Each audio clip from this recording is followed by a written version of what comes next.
Student, आज हम paper pattern के बारे में आपको बताऊंगी। मैंने आपको व्हाट्सएप पर विभाग 4 अलग अलग विभाग में क्या क्या आता है वो लिखकर भेजा था।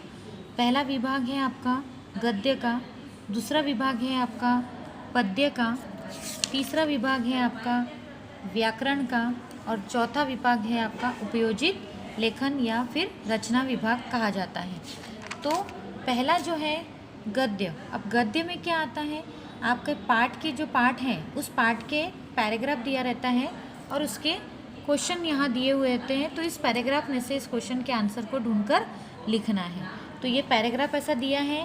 आप सबसे पहले पेपर सॉल्व करते समय रजिस्टर का पेज लेंगे। रजिस्टर के पेज में ऊपर विद्यालय का नाम, मैं आपको पैटर्न भेज दूंगी क्या क्या लिखना है। विद्यालय का नाम, विद्यार्थी का नाम, कक्षा, विषय, वर्ष, विभाग, ये सारी चीज़ें आपको लिखने के बाद आपको सबसे पहले लिखना है विभाग पहला गद्य। फिर प्रश्न नंबर पहला, निम्नलिखित परिच्छेद पढ़कर सूचना के अनुसार कृतियाँ कीजिए। ये क्वेश्चन लिखने के बाद उसके बाद आप लिखेंगे निम्नलिखित निर्देश के अनुसार कृतियाँ कीजिए, कृति पूर्ण कीजिए। ये आपका है पहला प्रश्न। ये आपका है पहला प्रश्न। पहला प्रश्न, अगर पैराग्राफ में, अगर क्वेश्चन में बॉक्स दे रखा है, तालिका दे रखी है, तो वो कृतियाँ जो है वो आपको पूरा बनाना पड़ेगा। ये बॉक्स आपको बनाने पड़ेंगे। ये पेंसिल से नहीं, पेन से आप बॉक्स बनाएंगे। कोई पेंसिल का यूज़ नहीं करेगा, ये पेन से बनाएंगे आप। इसमें बॉक्स है तो आप इसमें बॉक्स बनाएंगे। प्रश्न नंबर दूसरा है। अब दूसरे में आपको बॉक्स नहीं बनाना है। ऐसे प्रश्न दे रखे हैं तो क्वेश्चन नंबर लिखो, क्वेश्चन नंबर 2 उसका पूरा क्वेश्चन लिखो और फिर आंसर लिखो। उसके बाद क्वेश्चन नंबर तीसरा जो है उसमें व्याकरण का रहेगा। वो सॉल्व करने के बाद क्वेश्चन नंबर चौथा आपका जो रहेगा वो स्वमत का क्वेश्चन रहेगा, जिसमें आपके पर्सनल व्यू जो रहेंगे उस सब्जेक्ट के रिलेटेड आपको लिखना रहेगा। तो ये आपका हो गया गद्य। गद्य मतलब पाठ के प्रश्न उत्तर इसमें रहेगा, पैराग्राफ दिया रहेगा। दूसरा आपका विभाग रहता है पद्य, जिसमें कविता के प्रश्न आते हैं। तो विभाग दूसरा आप लिखेंगे पद्य। प्रश्न नंबर दूसरा लिखेंगे निम्नलिखित पद्यांश पढ़कर सूचना के अनुसार कृतियाँ कीजिए। ऐसा पैराग्राफ दिया रहेगा, ऐसे कविता की पंक्तियाँ दी रहेगी आपको। उसमें से ये प्रश्नों के उत्तर जो है इस पैराग्राफ में से ढूंढकर लिखना है। प्रश्न नंबर पहला, पद्यांश में प्रयुक्त फूल। पैराग्राफ इसमें से आपको ये आंसर ढूंढकर लिखना है। अब इसमें बॉक्स दे रखे हैं तो आपको दोनों क्वेश्चन में बॉक्स बनाना ज़रूरी है। अगर एक क्वेश्चन में बॉक्स दिया है तो आपको बॉक्स बनाना है, दूसरे में नहीं दिया है तो वहाँ आवश्यकता नहीं है। पर ये पूरे बॉक्स जो आप बनाएंगे वो पेन से बनाएंगे, आप पेंसिल से नहीं बनाएंगे।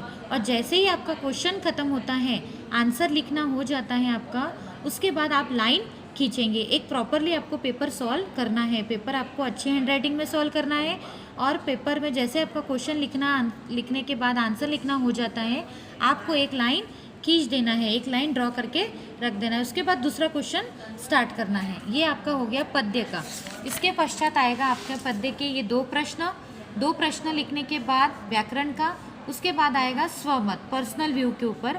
वृक्ष महान दाता है कथन पर अपने विचार लिखिए, मतलब अपने विचार इसमें लिखना है। ये होने के बाद आपका तीसरा विभाग रहेगा व्याकरण, जिसे ग्रामर कहा जाता है। ग्रामर में जो मैंने आपको पढ़ाया है वो ग्रामर के सारे क्वेश्चन यहाँ आएंगे। प्रश्न नंबर तीसरा, सूचना के अनुसार कृतियाँ कीजिए।